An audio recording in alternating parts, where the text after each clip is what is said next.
दोस्तों आज के इस वीडियो सेशन में हम बात करने वाले हैं आईबीपीएस आरआरबी पीओ 2023 के बारे में। आपको पूरी डिटेल यहां पर देना चाहूंगा।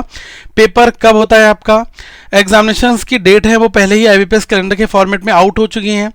क्या पेपर का पैटर्न रहता है, क्या सिलेबस है इसका और क्या कट ऑफ रहती है, और अगर आप इस एग्जाम को टारगेट करना चाह रहे हैं तो कितने दिनों की तैयारी आप सभी को करनी चाहिए। तो पूरा road map A to Z knowledge आपको इस वीडियो में मिलने वाली है। तो मैं हूं विकास और मेरे साथ आप इस वीडियो सेशन में लास्ट तक बने रहिएगा ताकि आपका कोई भी सवाल इस एग्जाम से रिलेटेड ना रहे। एक चीज आपको बताना चाहूंगा, आईबीपीएस आरआरबी पीओ का एग्जाम जो है वो लास्ट ईयर आपका जून में आया था, ठीक है। तो मोस्ट प्रोबेबली इस बार भी इसी के आसपास में आपको देखने को मिल जाएगा। 6 मंथ की प्रिपरेशन जो है वो बहुत आराम से, आप अगर इतना टाइम लेकर चल लो तो आप अच्छा कुछ कर सकते हो। जिन लोगों ने पिछले 2-3 महीने में तैयारी अपनी स्टार्ट कर दी थी उनके लिए काफी प्लस पॉइंट होगा। लेकिन हाँ, अभी भी आप देख लें अप्रैल मंथ आपका चल रहा है और कहीं ना कहीं पर अगस्त के मिड में आपका एग्जाम कंडक्ट होगा। तो आपके पास मोटा माटी अगर मैं देखूं तो पूरा अप्रैल आप ये मानकर चलो, अप्रैल हो गया, मई हो गया, जून हो गया, जुलाई हो गया, ठीक है। ये 4 मंथ मतलब 120 डेज तो बहुत आराम से आपको यहाँ पर मिल रहे हैं। तो जितने भी यहाँ पर टॉपिक्स हैं उन सबको आप बहुत अच्छे से रिवाइज यहाँ पर कर सकते हैं। ये आईबीपीएस जब अपना कैलेंडर जारी करता है तो 23 और 24 का उन्होंने कैलेंडर स्टार्टिंग में ही जारी कर दिया था, जिसमें बताया कि आरआरबी का जो प्रीलिम्स का एग्जाम है ऑफिस असिस्टेंट और ऑफिसर स्किल 1 का, ये हम लोग 5 अगस्त से स्टार्ट करेंगे। 5 अगस्त, 6 अगस्त, फिर इसके बाद में आपका पीओ स्टार्ट हो जाएगा 12 और 13 और 19 अगस्त को, ठीक है। तो ये 3 डेट दी गई जिसमें आपके दोनों एग्जाम्स होंगे, ऑफिस असिस्टेंट का होगा और ऑफिसर स्किल 1 का होगा। एक एक दिन में 4-4 एग्जाम की शिफ्ट होती हैं, तो नंबर ऑफ एप्लीकेंट्स भी बहुत अच्छे खासे यहाँ पर फॉर्म फिल करते हैं।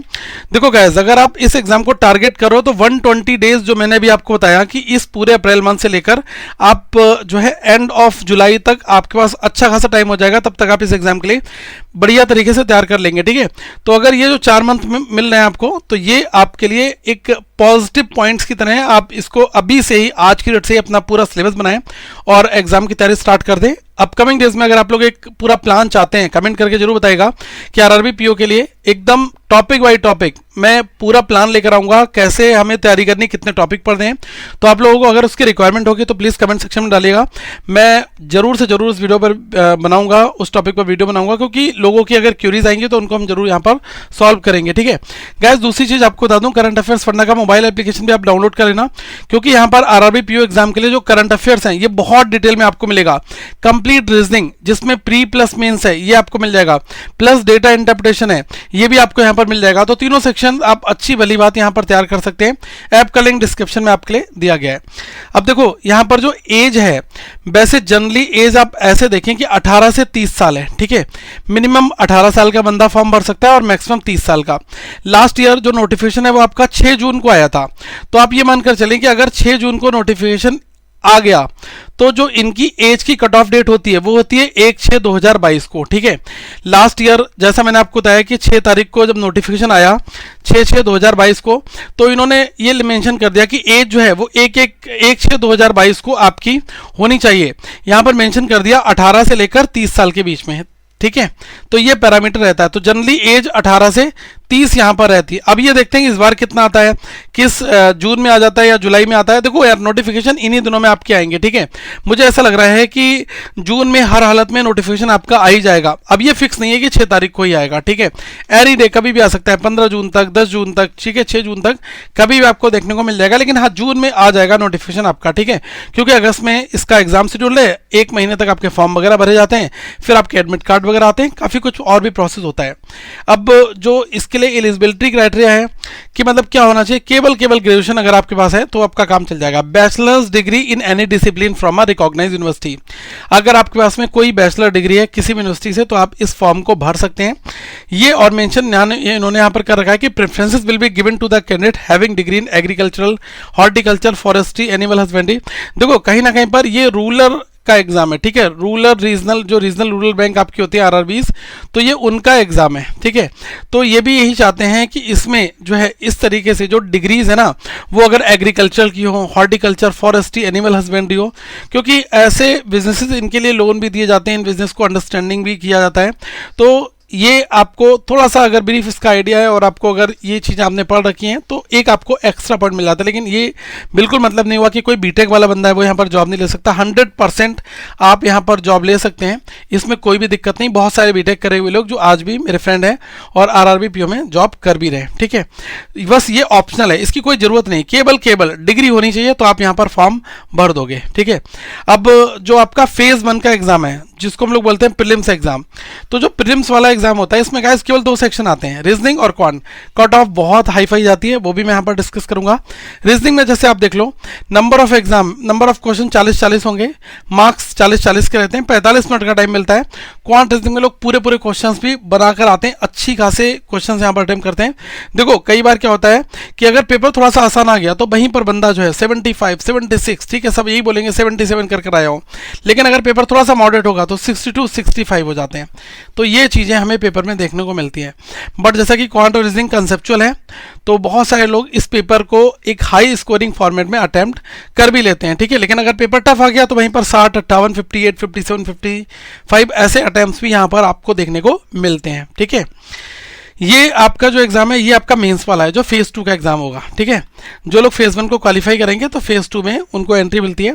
इसमें रीजनिंग है, कंप्यूटर नॉलेज है, जनरल अवेयरनेस है, इंग्लिश और हिंदी, इन दोनों में से कोई एक सब्जेक्ट चूज करोगे, या तो आप 4A में पेपर दो या 4B में पेपर दो, ठीक है। देखो 4A 4B होता क्या है, 4A 4B का मतलब ये हुआ कि पूरा पेपर आपका जो इंग्लिश लैंग्वेज वाला पार्ट है वो पूरा इंग्लिश में आएगा, पूरा पेपर हिंदी सेक्शन है वो आपका पूरा हिंदी में आएगा, ठीक है। जिसमें आपको हिंदी का गद्यांश दिया होगा, इंग्लिश में आपको आरसी रीडिंग कंप्रेंशन दिया होगा, फिल इन द ब्लैंक्स होंगे, हिंदी में आपके रिक्त स्थानों की पूर्ति आपको करनी होगी।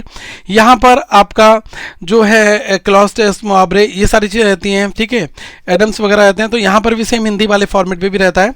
तो आप देख लीजिएगा जो आपको ज़्यादा अच्छा लगता हो आप उस पर अपना पेपर जरूर दें, और उसके लिए पहले से आपको तैयारी भी करनी पड़ेगी, ठीक है। तो यहाँ पर ये हमारे नंबर ऑफ सब्जेक्ट्स रहते हैं जो कॉमन है, वही डीआई वही पजल्स आपको पेपर में देखने को मिलेंगी। बट जैसा कि मेंस का एग्जाम है तो इसमें रीजनिंग और जो आपका क्वांट वाला सेक्शन है इसमें आपको ज़्यादा पोर्शन डीआई का देखने को मिलेगा। तो आप अपनी प्रैक्टिस रीजनिंग में पजल्स के फॉर्मेट बनाएं, क्वांट में आप डीआई ज़्यादा बनाएं, तो ये आपको काफ़ी हेल्पफुल रहेगा। इसीलिए करंट अफेयर्स फंडा ने आपको जो कंप्लीट करंट अफेयर्स है, जैसे कि यहाँ पर जनरल अवेयरनेस वाला सेक्शन है, ये 40 नंबर के क्वेश्चंस होंगे, तो ये आपको करंट अफेयर्स फंडा से मिल जाएंगे। बिल्कुल डिटेल्ड लेटेस्ट अपडेटेड आपको सारी पीडीएफ मिलेगी, आप इनको प्रिंट आउट ले सकते हैं, प्लस आप इन क्वेश्चंस को अच्छे से बना सकते हैं। एमसीक्यू फॉर्मेट में आपका रहता है, हर एक महीने में 500 से ज़्यादा क्वेश्चंस हम लोग कवर करते हैं, तो हार्डली कोई न्यूज़ छूटती नहीं है, हर एक इंपॉर्टेंट न्यूज़ यहाँ पर कवर रहती है। हम ये नहीं कहेंगे कि हम 100% पूरा न्यूज़ पोर्टल एजेंसी की तरह आपको सारी न्यूज़ कवर कराते नहीं, जो एग्जाम के लिए रिलेवेंट है वही हम आपको कवर यहाँ पर कराते हैं, और एग्जाम में क्वेश्चन यहाँ से फंस भी जाता है।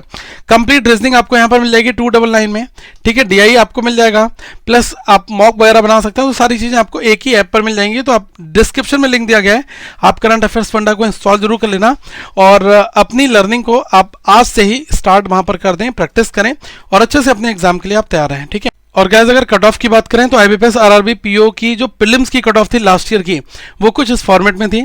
आप देख लें 80 मार्क्स का आपका पेपर हो जाता है, जिसमें आपके 40 क्वांट के 40 रीजनिंग के रहते हैं, ठीक है। तो कंबाइंड कट ऑफ आप यहाँ पर देख लें, आंध्र प्रदेश में 53.50, आसाम में 59.5, बिहार में 56, तो देखो लगभग 61 भी कहीं पर गई है, और अगर मैं देखूँ 58, 55 भी अदर जगह पर है, कहीं पर 51 और यहाँ पर 60 भी गई है कट ऑफ, ठीक है। 62 भी कट ऑफ गई है, उत्तर प्रदेश की कट ऑफ 62.75 थी, ठीक है। तो गैस पेपर आप ये देख लें कि इस फॉर्मेट का लास्ट ईयर था तो कट ऑफ ऐसी गई। मतलब मैं यही कहना चाह रहा हूँ कि quant reasoning high scoring sections होते हैं, तो आप इतनी अच्छी प्रैक्टिस करें कि हर हालत में अगर पेपर इजी आ रहा है तब तो पूरे करें, ठीक है। मतलब 78, 79 आपके आ जाने चाहिए अगर पेपर आसान आ गया। अगर पेपर टफ आ गया तो 65, 68 के मार्क्स जो हैं अगर आपके आ रहे हैं तो ये आपके लिए एक प्लस पॉइंट रहता है। एक बहुत जरूरी चीज बताना चाहूंगा, आप ये देख लें कि जब आपका मेंस का एग्जाम होता है तो मेंस में मैंने जैसे आपको बताया कि रीजनिंग हो गया, computer, general awareness, Hindi, English, 4A 4B में से कोई एक सेलेक्ट करने को मिलता है, क्वांट आपका रहता है, ये सब 40-40 नंबर के रहते हैं।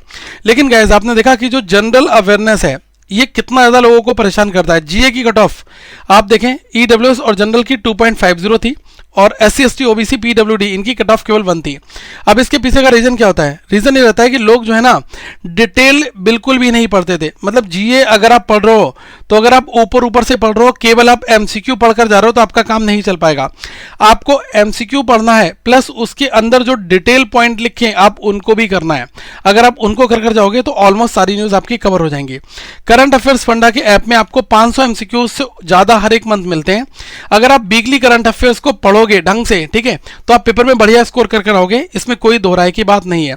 और जो करंट अफेयर्स फंडा के यूजर्स थे जिन्होंने इस ईयरली प्लान को ले लिया था उन्होंने अच्छा खासा स्कोर भी किया है। तो मैं जरूर कहूंगा कि आप एटलीस्ट ये 299, क्योंकि 299 रुपए में ऑफर में आपको मिल रहा है, 1 साल की पूरी वैलिडिटी रहती है। और देखोगे तो यार 365 दिनों के लिए आपको 299 में पूरी सर्विस मिल रही है, ठीक है, जिसमें आपको A to Z MCQ print out करने की फैसिलिटी भी मिल रही है। तो आप अच्छा स्कोर तो एग्जाम में कर सकते हो अगर आप डिटेल नॉलेज ले रहे हो, ठीक है। मैंने बार बार बोला कि जो ऊपर से MCQ को केवल पढ़कर जाएगा वो कुछ नहीं कर पाएगा। अगर आप डिटेल्ड MCQs पढ़ रहे हो तो आप अच्छा खासा एक स्कोर वहां पर आप गेन जरूर करोगे, ठीक है। तो ये अल्टीमेटली पूरा फंडा है। तो आप ऐप को डाउनलोड कर लें, लिंक डिस्क्रिप्शन में दिया गया है, और अपनी अच्छी तैयारी करें। अब नेक्स्ट सिलेबस में जो नेक्स्ट पार्ट होगा उसमें मैं बात करूंगा कंप्लीट टॉपिक्स की, कि कौन कौन से टॉपिक कैसे कैसे आपको कवर करने हैं, कि ये जो टाइम आपको मिल रहा है 120 दिनों का, इसको कैसे आपको अच्छे से यूटिलाइज यहाँ पर कैसे करना है, ठीक है। और ये कुछ आपको कट ऑफ वगैरह दिख रही होगी, IBPS RRB PO मेंस की कट ऑफ है, ठीक है। अगर मैं देखूं कि जो प्रोविजनल अलॉटमेंट हुआ था ये है इस फॉर्मेट में, तो मैं ये सारी चीज़ें टेलीग्राम ग्रुप पर डाल दूंगा। टेलीग्राम का जो है आप सर्च कर लेना करंट अफेयर्स फंडा को, वहाँ पर आपको मिल जाएगा, ठीक है। बट अभी हाँ, सारी चीज़ों को साइडलाइन करो, अपनी एग्जाम्स की तैयारी करो और कोशिश करो कि अपने टॉपिक्स को कवर किया जा सके, क्योंकि एग्जाम्स में क्या होता है अलग अलग शिफ्ट होती हैं तो डिफरेंट टॉपिक्स आपको देखने को मिलते हैं। तो बेहतर यही होगा कि आप मल्टीपल टॉपिक्स को कम समय में रिवाइज कर लें। एग्जाम तक आते आते आपकी प्रैक्टिस 2-3 बार एटलीस्ट हो जानी चाहिए, ठीक है। आगे फिर मिलेंगे। Thank you so much, have a good day all of you once again, और ऐप को डाउनलोड करना ना भूलना। Thank you guys once again.